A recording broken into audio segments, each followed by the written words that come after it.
Malkia. Mavazi tumeshachukua. Umebakiza nini? Na yeye tunamvalisha la kwake. Mtoto kwangu. Wa kwako. Tokea nini? Akiwa tumboni mwa mama yake. Ulifanya nini? Mimi ndo niliyemtengeneza. Wewe ndio ulimtengeneza. Leo tunataka tumrudishe. Hakuna kitu kama hicho. Hakuna kabisa. Haya, tuambie mfanyaje?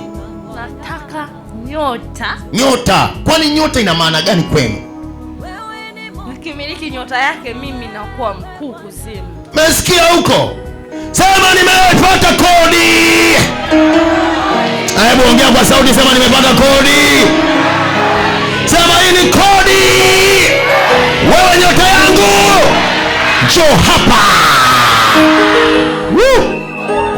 Umeshaelewa hivyo vitu? Tukisema nyota tena Jumapili tukushughulikie nafsi na nyota hapa tena. Twende tukalipue huko kuzimu, na maombi ya hizi wiki ni kuingia kuzimu direct, kwenda kuchota vitu vya watu. Fagia Ijumaa itakuwa hivyo hivyo na Jumapili hivyo hivyo. Hatuwezi kuleta mzaha na hizi roho. Mama, usilale nyumbani. Wewe ni mfanya biashara, shida ni kwamba cha kwako hakimo ndani yako. Kwa hiyo nyota mnakuwa nini? Mlivyochukua nyota yake, lengo lenu nini?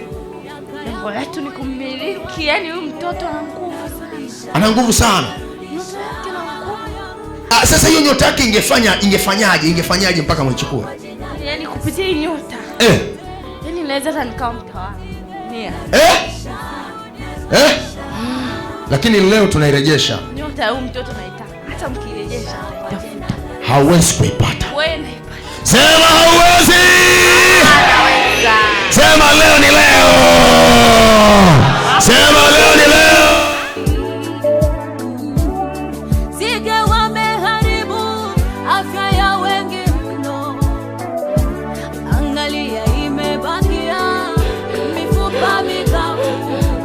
Nataka usawa. Sasa imebaki mifupa mikavu. Lakini kuna tumaini. Bwana atarudisha amani, itarudishwa afya, itarudishwa biashara, itarudishwa furaha, inarudishwa.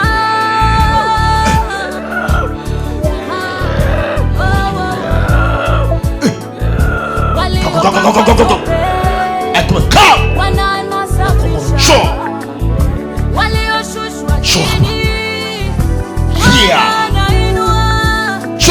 hata mti ukikatwa utachipuka tena. Waliopoteza maono yao nipe moyo, Bwana anarudisha kwa jina la Yesu. Wewe ni nani? Unataka mapambano?